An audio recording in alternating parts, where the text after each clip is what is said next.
जय हिंद दोस्तों। आज की वीडियो में हम 30 दिसंबर का करंट अफेयर्स पढ़ेंगे। चलिए शुरू करते हैं। पहला प्रश्न है, हाल ही में किस देश में पहली बार मेट्रो रेल चलाई गई है? तो ये कहाँ चलाई गई है? बांग्लादेश में चलाई गई है। बांग्लादेश की राजधानी है ढाका। प्रधानमंत्री शेख हसीना है और राष्ट्रपति अब्दुल हमीद हैं। बांग्लादेश की प्रधानमंत्री शेख हसीना ने देश की पहली मेट्रो रेल को रवाना किया है। ढाका में मेट्रो की पहली यात्रा दियाबारी से अगरगांव स्टेशन के बीच शुरू हुई है। तो आप इन स्टेशनों का नाम याद रखिए, दियाबारी से अगरगांव। यह बांग्लादेश की महत्वाकांक्षी मैस रैपिड ट्रांसपोर्ट परियोजना का भाग है। इस परियोजना को 2030 तक पूरा किया जाना है। अगला प्रश्न देखते हैं, एसबीआई फंड्स मैनेजमेंट लिमिटेड के प्रबंध निदेशक और मुख्य कार्यपालक अधिकारी यानी सीईओ कौन बने हैं? तो इसका राइट आंसर है शमशेर सिंह। कौन बने हैं? शमशेर सिंह बने हैं। एसबीआई फंड्स मैनेजमेंट लिमिटेड ने शमशेर सिंह को कंपनी का प्रबंध निदेशक और मुख्य कार्यपालक अधिकारी सीईओ नियुक्त किया है। शमशेर सिंह को विनय एम टोन्स की जगह नियुक्त किया गया है। इससे पहले वह भारतीय स्टेट बैंक में उप प्रबंध निदेशक थे। चलिए, और किस किस की नियुक्तियां हुई हैं नजर डाल लेते हैं। तो संतोष कुमार यादव को भारतीय राष्ट्रीय राजमार्ग प्राधिकरण का अध्यक्ष बनाया गया है और आलोक सिंह जो है वो टाटा समूह की कम लागत वाले एयरलाइन व्यवसाय का प्रमुख बनाया गया है। दोबारा से पढ़ते हैं इसको।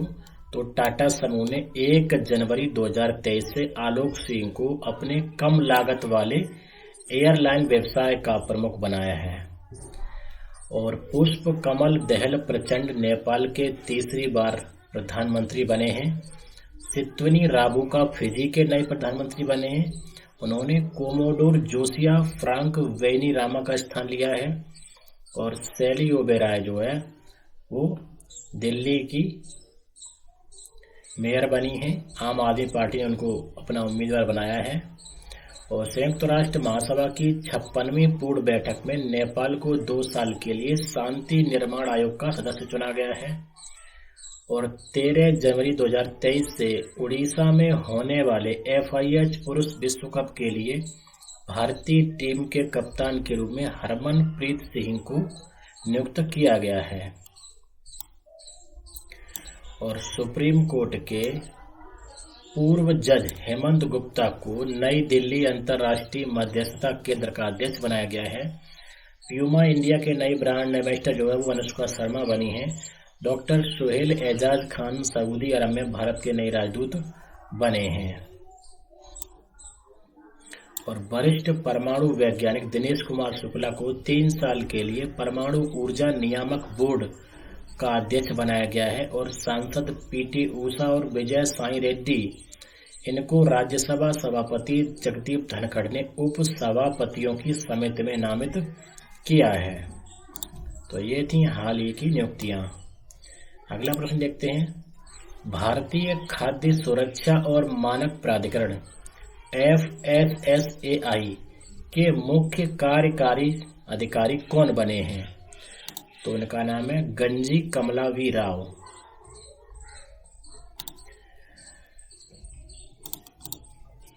सरकार ने गंजी कमलावी राव को स्वास्थ्य और परिवार कल्याण मंत्रालय के तहत भारतीय खाद्य सुरक्षा और मानक प्राधिकरण के मुख्य कार्यकारी अधिकारी के रूप में नियुक्त किया है।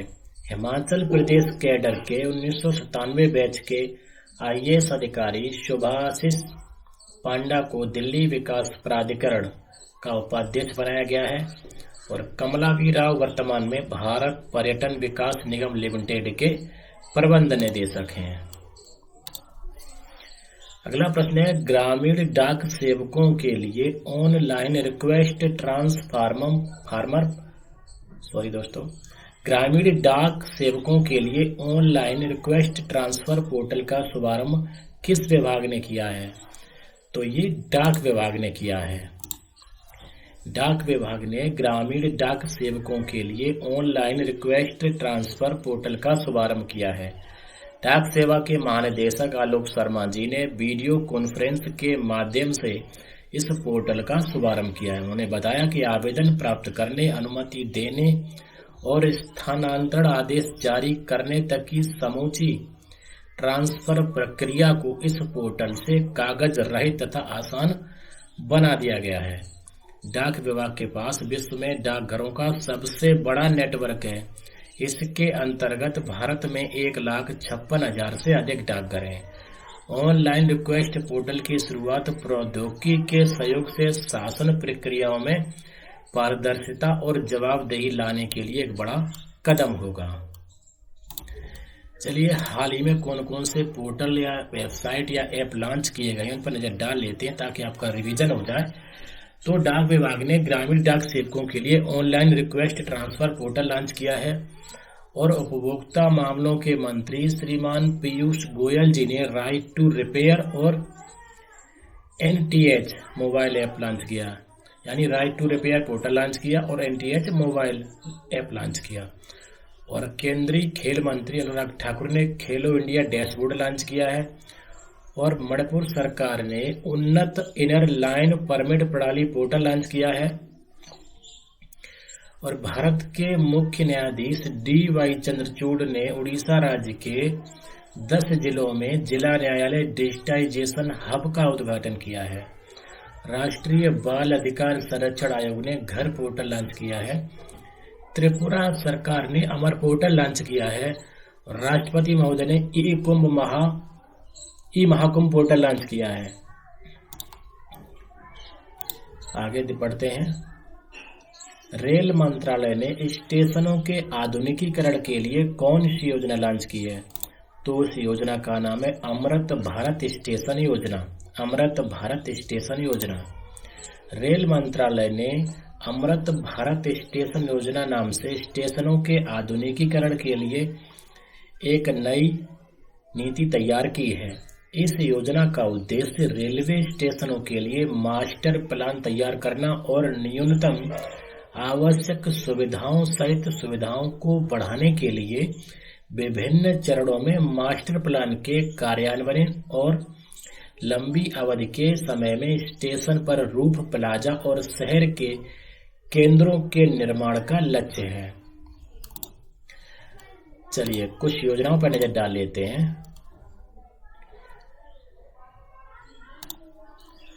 तो केंद्र सरकार ने गुजरात के एक क्षेत्र गिरी क्षेत्र में एशियाई शहरों के संरक्षण के लिए line@47 विजन फॉर अमृतकाल इस योजना को लॉन्च किया है। और शिक्षा मंत्रालय ने नई राष्ट्रीय शिक्षा नीति के साथ संरेखित करने के लिए वयस्क शिक्षा के सभी पहलुओं को कवर करने के लिए अगले 5 वर्षों के लिए एक नई योजना न्यू इंडिया लिटरेसी प्रोग्राम को मंजूरी दी है। और केंद्र ने परमवीर चक्र प्राप्तकर्ताओं के नाम पर केंद्र शासित प्रदेश अंडमान और निकोबार द्वीप समूह में 21 निर्जन द्वीपों का नाम रखने संबंधी योजना को लॉन्च किया है। यानी जो हमारे शहीद हो चुके हैं या जिन्हें परमवीर चक्र प्राप्त हो चुका है और जीवित हैं, तो इन महापुरुषों के नाम पर अंडमान और निकोबार में जो द्वीप है उनके नाम रखे जाएंगे। और हाल ही में केंद्र सरकार ने रूफटॉप सोलर योजना को 31 मार्च 2026 तक के लिए बढ़ा दिया है। तो ये थी हाल ही की योजनाएं। चलिए, कुछ और योजना देख लेते हैं। तो ओर्नोडोई 2.0 योजना असम सरकार ने शुरू की है। और मुख्यमंत्री आवास योजना हरियाणा ने शुरू की है। और फ्रेंड्स ऑफ लाइब्रेरी कार्यक्रम जो है वो तमिलनाडु ने शुरू किया है। अगला प्रश्न है, 27 दिसंबर को विज्ञान और अनुसंधान के क्षेत्र में उत्कृष्ट प्रदर्शन के लिए अटल सम्मान पुरस्कार से किसे सम्मानित किया गया? तो ये सम्मानित किया गया प्रभु चंद्र मिश्रा जी को। प्रभु चंद मिश्रा को 27 दिसंबर को विज्ञान और अनुसंधान के क्षेत्र में उत्कृष्ट प्रदर्शन के लिए अटल सम्मान पुरस्कार से सम्मानित किया गया। उनका कार्यक्षेत्र बांझपन में स्टेम सेल और पुनर्योजी चिकित्सा है। वह स्टेम सेल और पुनर्योजी चिकित्सा के अंतर्राष्ट्रीय संघ के अध्यक्ष हैं। उन्होंने स्टेम सेल्स पर stem cell and regenerative medicine in infertility नामक किताब भी लिखी है। और जो अटल सम्मान समारोह था उसका क्रम कौन सा था? 9वां क्रम था।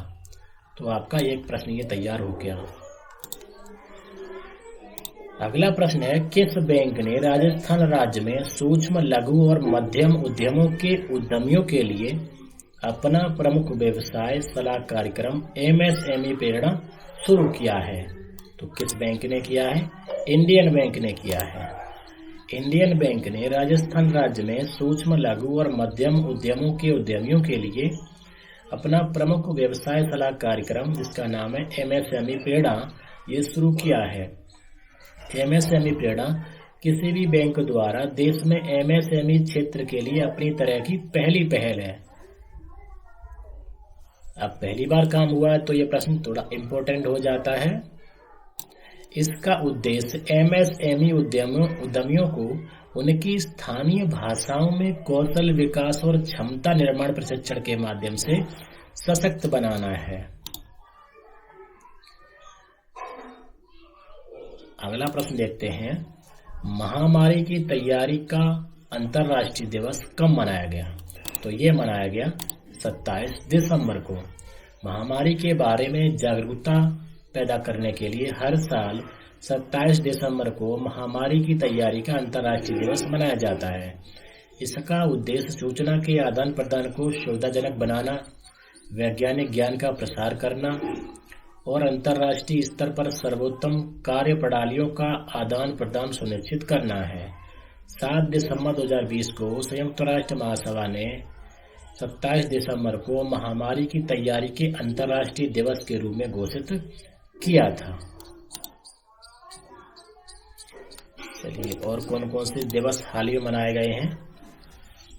तो 26 दिसंबर को वीर बाल दिवस मनाया गया, 25 दिसंबर को सुशासन दिवस मनाया गया और 25 दिसंबर को ही भारत रत्न महामना मदन मोहन मालवीय जी की 161वीं जयंती मनाई गई और 23 दिसंबर को राष्ट्रीय किसान दिवस मनाया गया।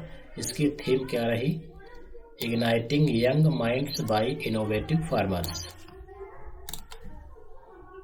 अगला प्रश्न है, सार्वजनिक स्थानों पर मास्क पहनने को अनिवार्य बनाने वाला पहला राज्य कौन सा है?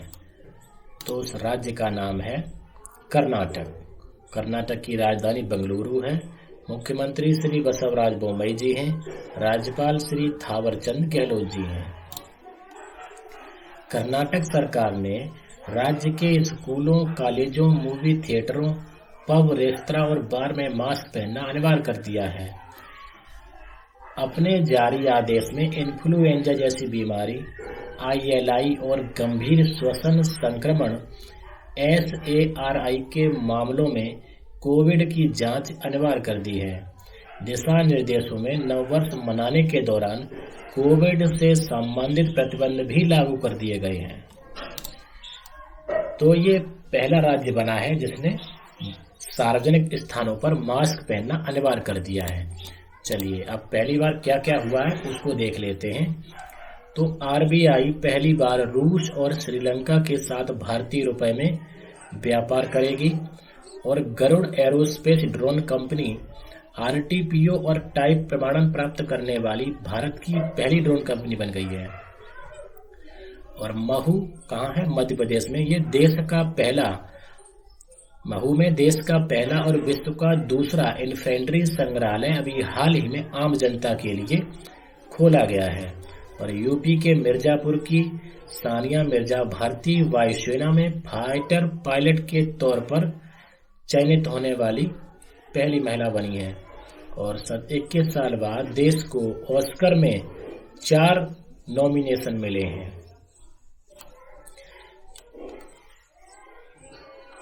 और गुरु नानक देव विश्वविद्यालय अमृतसर पंजाब में है जो, उसको राष्ट्रीय मूल्यांकन और प्रत्यायन परिषद ग्रेडिंग में 3.85 स्कोर मिला है और ये ए ग्रेड प्राप्त करने वाला भारत का पहला और एकमात्र विश्वविद्यालय बन गया है। अगला प्रश्न है, विश्व स्तरीय कयाकिंग कनोइंग अकादमी की स्थापना कहाँ की जाएगी? तो ये की जाएगी उत्तराखंड में। उत्तराखंड की राजधानी है देहरादून। तो इसकी 2 राजधानियां हैं, विंटर सीजन में होती है देहरादून और समर सीजन में होती है गैरीसन। उत्तराखंड के मुख्यमंत्री श्री पुष्कर सिंह धामी हैं और राज्यपाल श्री गुरमीत सिंह जी हैं। केंद्रीय विद्युत और नवीन तथा नवीकरणीय ऊर्जा मंत्री आर.के. सिंह ने कहा है कि उत्तराखंड के टिहरी में विश्व स्तरीय कयाकिंग कनोइंग अकादमी स्थापित की जाएगी। टिहरी झील पर टिहरी वाटर स्पोर्ट्स कप राष्ट्रीय चैंपियनशिप के उद्घाटन के अवसर पर संबोधित करते हुए कहा कि खेलों को बढ़ावा देना केंद्र सरकार की प्राथमिकता है। श्री सिंह ने कहा कि पर्वतों में जल विद्युत परियोजनाएं स्थापित करने की अनेक संभावनाएं हैं और केंद्र तथा राज्य सरकार इस दिशा में मिलकर काम कर रही है। राज्य के मुख्यमंत्री पुष्कर सिंह धामी ने कहा कि पहली बार टिहरी झील पर राष्ट्रीय स्तर की खेल प्रतिस्पर्धा आयोजित की जा रही है। तो जगह का नाम याद रखें, टिहरी उत्तराखंड। यहाँ पर जो है वो विश्व स्तरीय कयाकिंग कनोइंग अकादमी की स्थापना की जाएगी। अगला प्रश्न है, भारत किस वर्ष के ओलंपिक खेलों की मेजबानी की दावेदारी प्रस्तुत करेगा? तो ये करेगा 2036 के ओलंपिक खेलों की। युवा कार्य और खेल मंत्री अनुराग सिंह ठाकुर ने कहा कि भारत 2036 के ओलंपिक खेलों की मेजबानी की दावेदारी करेगा। ठाकुर ने कहा कि सितंबर 2023 में मुंबई में अंतर्राष्ट्रीय ओलंपिक समिति की एक बैठक होगी जिसमें सरकार समिति के सदस्यों के समक्ष इस बारे में रूपरेखा प्रस्तुत करेगी। सरकार भारतीय ओलंपिक संघ की इन खेलों की मेजबानी की दावेदारी का समर्थन करेगी। ठाकुर ने कहा कि गुजरात में पहले से ही खेल की विश्व स्तरीय आधारभूत संरचना है और अहमदाबाद की इन खेलों के मेजबान शहर बनने की संभावना है। श्री ठाकुर ने कहा कि अगर भारत G20 की अध्यक्षता भव्य तरीके से कर सकता है तो सरकार ओलंपिक्स की मेजबानी भी कर सकती है। तो ये प्रश्न इम्पोर्टेंट हो जाता है। अब ये बैठक कहाँ होगी? मुंबई में होगी। मुंबई जो है महाराष्ट्र की राजधानी है। महाराष्ट्र के मुख्यमंत्री श्री एकनाथ शिंदे जी हैं, राज्यपाल श्री भगत सिंह कोश्यारी जी हैं। अगला प्रश्न है, इंडियन ऑयल ने केंद्रीय टीबी प्रभाग के सहयोग से किस राज्य में सघनीकृत तपेदिक उन्मूलन परियोजना आरंभ की है? तो कहां पर की है? उत्तर प्रदेश और छत्तीसगढ़। क्षयरोग यानी टीबी के खतरे का मुकाबला करने के लिए भारत की प्रतिबद्धता दिखाने वाले एक ऐतिहासिक समझौता ज्ञापन पर हस्ताक्षर किए गए हैं। इंडियन ऑयल ने स्वास्थ्य और परिवार कल्याण मंत्रालय के अंतर्गत केंद्रीय टीबी डिवीजन तथा उत्तर प्रदेश और छत्तीसगढ़ के साथ इस समझौता ज्ञापन पर हस्ताक्षर किए हैं।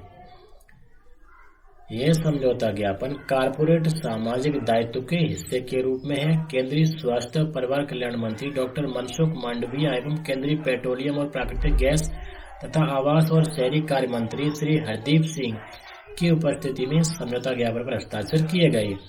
क्षयरोग के सबसे अधिक मामले उत्तर प्रदेश और छत्तीसगढ़ में मिलते हैं। इंडियन ऑयल उत्तर प्रदेश के सभी 75 जिलों में क्षयरोग के सक्रिय मामलों का पता लगाने के लिए 64 करोड़ रुपए दिए हैं। केंद्रीय स्वास्थ्य मंत्री ने कहा कि सरकार 2025 तक देश से क्षयरोग का उन्मूलन कर देना चाहती है। इस साल टीबी के मामलों में 18% की कमी भी आई है।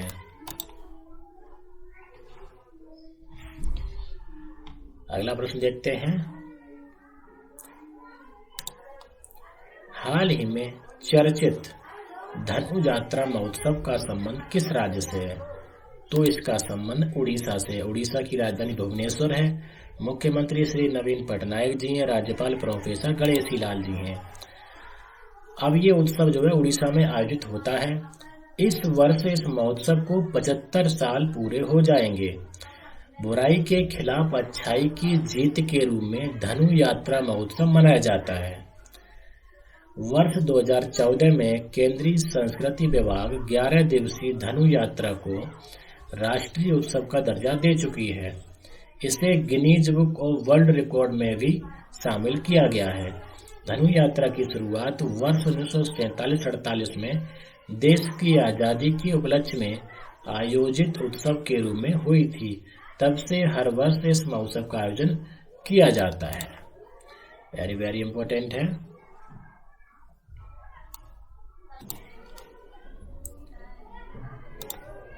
हसमुख अधिया और एस राठौर को 27 दिसंबर को किस राज्य के मुख्यमंत्री के क्रम से मुख्य सलाहकार और सलाहकार के रूप में नियुक्त किया गया है? तो ये गुजरात। आंसर क्या है? गुजरात। गुजरात की राजधानी गांधीनगर है। 18वें मुख्यमंत्री जो अभी हाल ही में बने हैं कौन है? श्री भूपेंद्र भाई पटेल। और राज्यपाल श्री आचार्य देवव्रत सिंह जी हैं। हसमुख अधिया और एस राठौर को गुजरात के मुख्यमंत्री भूपेंद्र सिंह पटेल के क्रम से मुख्य सलाहकार और सलाहकार के रूप में नियुक्त किया है। तो दो पद हैं, एक तो मुख्य सलाहकार और दूसरा है सलाहकार। एक मुख्य सलाहकार, दूसरा सलाहकार। एस राठौर गुजरात सरकार के सड़क और भवन विभाग के पूर्व सचिव हैं। अधिया वर्तमान में बैंक ऑफ बड़ौदा के गैर कार्यकारी अध्यक्ष और गुजरात केंद्रीय विश्वविद्यालय के कुलाधिपति के रूप में कार्य कर रहे हैं। अगला प्रश्न है, भारत सरकार ने 27 दिसंबर 2022 को किस राज्य के एक विद्रोही समूह के साथ युद्ध विराम के समझौते पर हस्ताक्षर किए हैं? तो इसका आंसर है मणिपुर। मणिपुर की राजधानी है इम्फाल।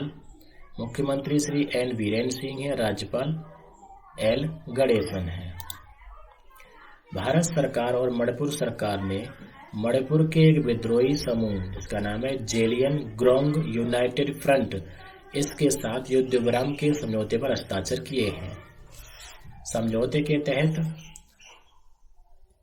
ZUF, जिसका मतलब हुआ जेलियन ग्रोंग यूनाइटेड फ्रंट, ने हिंसा छोड़ने और शांतिपूर्ण लोकतांत्रिक प्रक्रिया में शामिल होने पर सहमति जताई है। इस जेलियन ग्रोंग यूनाइटेड फ्रंट की स्थापना 2011 में हुई थी और ये एक नागा समूह है जो मणिपुर में सक्रिय रहता है। तो आज की वीडियो में इतना ही। जय हिंद, जय भारत।